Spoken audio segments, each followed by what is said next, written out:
Hey, what's up, everybody? Andy Carr here. Hits and Heroes, sports and non-sports cards, collectibles, and more. And just wanted to do a quick hits blog about grading, about the state of grading, just about my take on grading. And I realize not everybody's going to agree with me on this stuff. That's the great thing about the hobby, is that there's so many ways to do it. There's really no right way. There's really no wrong way. There's just your way. There's just picking up things from the people around you that you like, that work for you, and depending on how you want to, exist in the hobby. And I think I've got a little bit of insight on this. I spent about 7 months working with C3 Grading on developing their brand and taking their message to local card shop owners, card shows, whatnot sellers, and rubbed elbows with a whole lot of people, and heard a lot about grading and what customers are after and what shop owners are after, and also gained an understanding about the operation, about the business side of it, and the challenges of operating a card grading company. And I want to start this off by just like a couple things. I resigned from C3 Grading just because there was nothing nasty happened, no bad blood, no anything like that.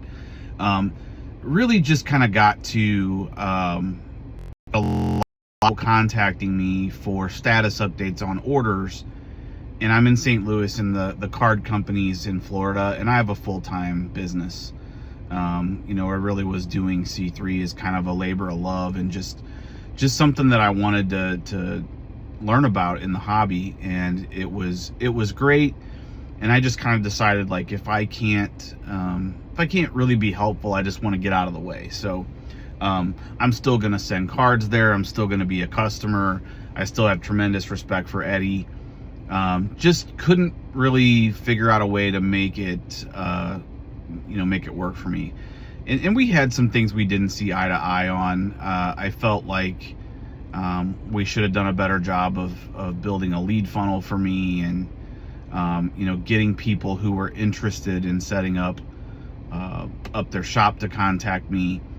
I for weeks and weeks drove all over the Midwest on Mondays to visit card shop owners, and signed a fair amount of them up, and got some people to submit orders and things like that. But just also listened and learned a lot from that experience, which has been great. So and I think today, doing this blog or vlog or whatever you want to call it, I can take the C3 hat off a little bit. So some things that wouldn't be appropriate for me to say or advise people not to grade cards when I have an interest in a grading company. So I want to talk today a little bit more candid about pros and cons of grading, and just what I think has really changed.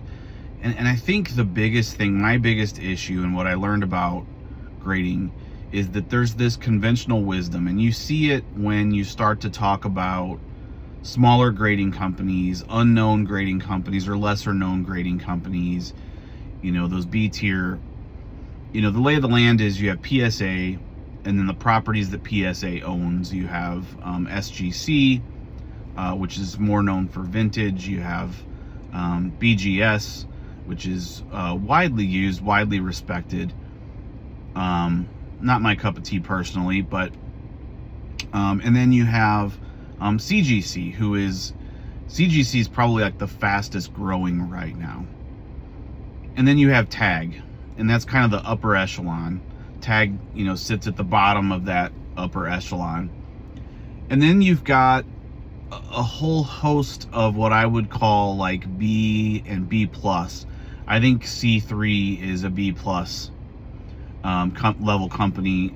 You have companies that do higher volume, but I just don't think they deliver on the value and the quality that I experienced with C3. And I think if C3 becomes better known through people having experiences with them, they'll continue to grow and possibly overtake a company like Tag pretty quick, because I think the value is there and the product is ready for that. So, but this conventional wisdom says, like, I saw a post, and I commented on this and shared some things about it, but I saw a post recently where somebody was talking about their experience with I think it was a Tag grading post, and somebody in the comments goes, well, you know, what a waste of money that is. These cards just go for raw money. Now you've got to spend the money again to crack them and actually have them graded by PSA where it matters and where it will add some value to your cards. So I want to talk about that. And I want to be, I'm going to try to be concise and just state what I observed.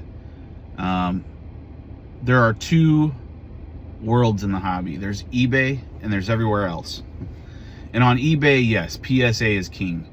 I'm sure that if you could get a hold of eBay analytics and look at the total volume of cards searched, and then how many check the PSA 10 or the PSA 9 box, that's gonna be one of the top things people look for when they're buying single cards over a certain dollar amount.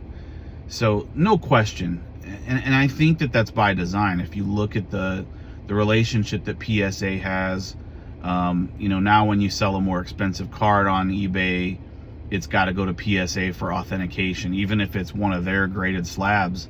I think they want to see it again before it goes to the end user, and so it takes a long time for all that to happen, and for you to get, you know, if you spend $300 or $400 on a card, you know, it's going to take you close to a month to get that card most of the time. So,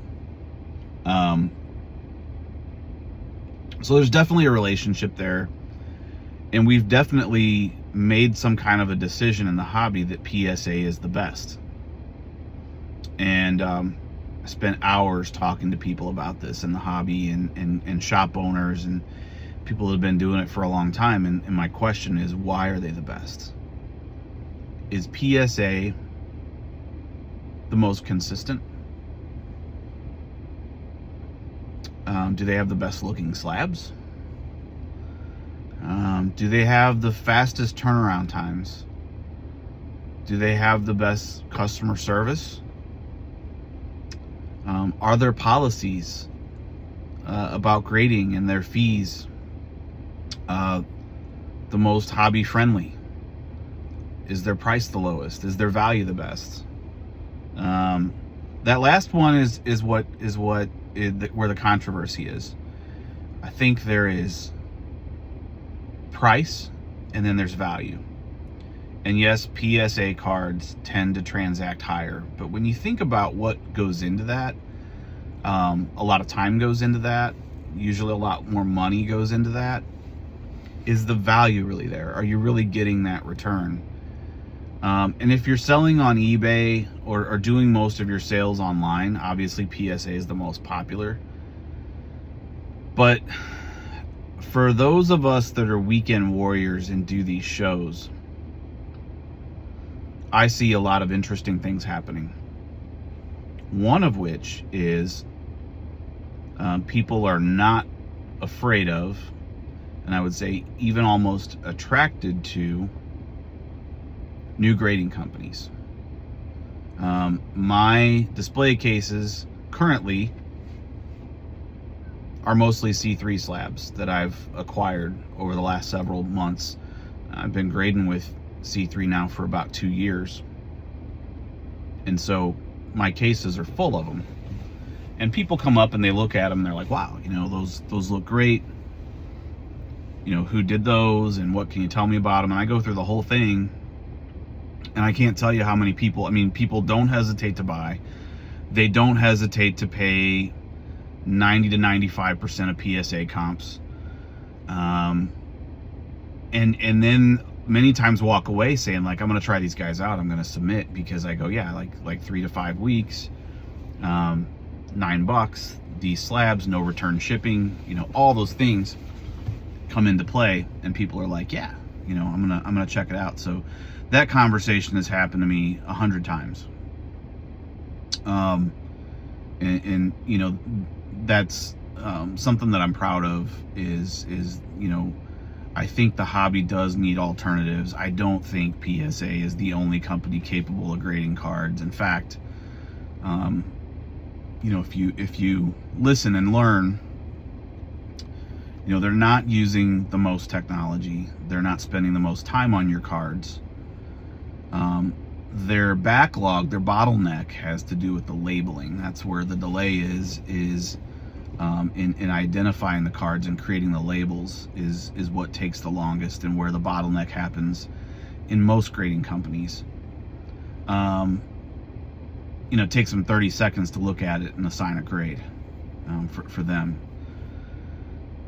I want people to consider that this is a decision that the hobby has made.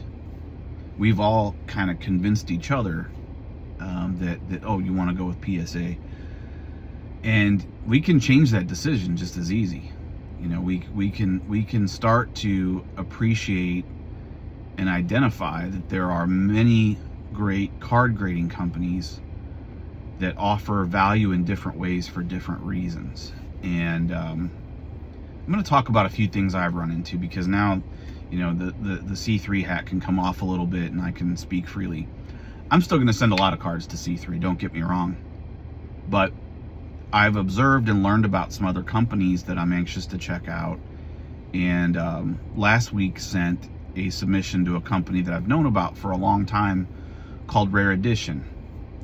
Rare Edition is more expensive. I think they're $39 a card. Turnaround time is about a month, but you get the slabs are Gorilla Glass, which I think is interesting. They're very heavy, kind of like picking up an iPhone.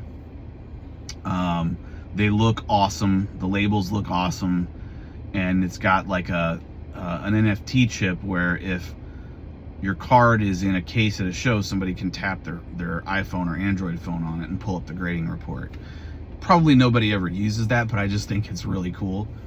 And the way the cards are packaged when they return look really cool. So this is where I'm going to send cards. The cards, the submission I did, all the cards were like $300 and up. They were all pretty big hits from WWE Chrome and a couple of WWE Universe cards that I pulled that were, you know, higher value. And I really want to see those cards in that Gorilla Glass slab. I think that's really cool. And looks like their grading analytics are on point. Looks like they do a good job of actually assigning the grade. They're capable. They're using scans and technology. There's a whole description of how they grade cards on the website, and I have heard that the grades are reliable and spot on. So that's one company. You also have companies like AGS. AGS, when I first looked at them, I dismissed them. I'm like, okay, that's just a PSA knockoff, because their label does look a lot like a PSA label. But when you look closer and look at their website, look at their offering, I had a guy at our last show in Collinsville, a Pokemon vendor who graded exclusively with AGS, and he showed me some examples on his phone of eBay auctions where his AGS slabs went higher than the most recent PSA comps.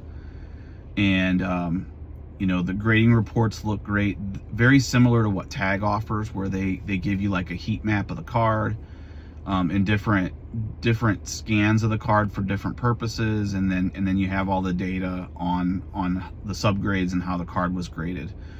The slabs are high quality, they look great, they're very durable, and there is a little bit more going on with the label, but it does resemble the shape and the font and so forth of a PSA label. So you know, but I think, you know, interesting things happening over there. For one, there's another new company I ran into, very similar, very small company. I think they only had like 50 people on their Facebook page.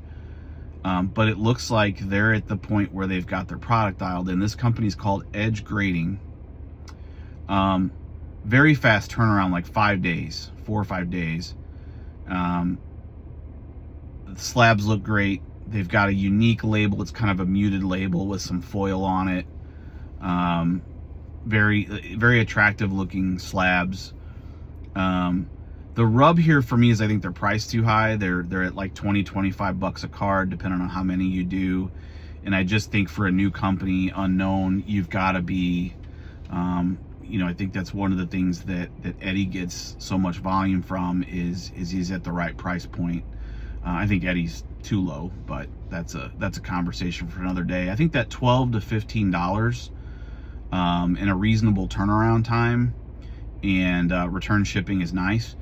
But I think that's kind of the sweet spot for grading companies, and especially if you have the technology piece there as far as the pop reports and all the scans and heat mapping of the card. Edge appears to have that, but probably because not that many cards have been graded with them yet, they're not yet showing a searchable database of their graded cards like AGS and some of the other companies do. So one to look at for sure, though. And then there's other companies that I want to learn more about.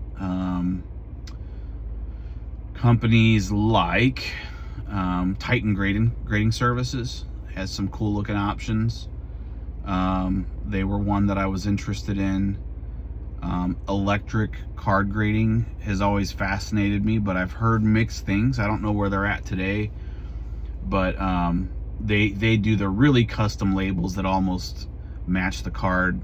Some people think it takes away from the card, so that's that's a thing there. But really cool looking stuff from them too, and I can see an application for that. So what other unheard of? I love more independent grading companies. I think there's a lot of like C and D tier where it just looks like it's a kid doing it in his basement that bought some slabs off Amazon and used his label maker. That's not cool either. I mean, I think you want there to be some consistency and professionalism to it. So what other grading companies on the more indie side are you guys using? Do you know of any? Do you know of any companies that we should be checking out? If you do, please share them in the comments below. I hope you enjoyed this. I have one more thought that I want to add about grading, and I'm going to wrap this up because I've gone long. And this is where, something that I maybe wouldn't have said before. The data is changing, so be careful. I heard it said for a long time that 9s were the same as raw, and almost every time that I would research cards, I found that the 8 was usually closer to the raw transaction price. Sometimes 8 would sell a little under raw, but 9 was certainly over. And I would say in the last few months, when I comp cards, that's changing a lot. So it begs the question, is it even worth it to grade? And I think what you have to do if you are someone that enjoys grading is stick to higher dollar cards. I'm not currently grading anything under $50 raw, with any company, even investing $9 in grading on cards that are under $50 raw, I think is it's gonna put you upside down in that card where you have too much invested in it.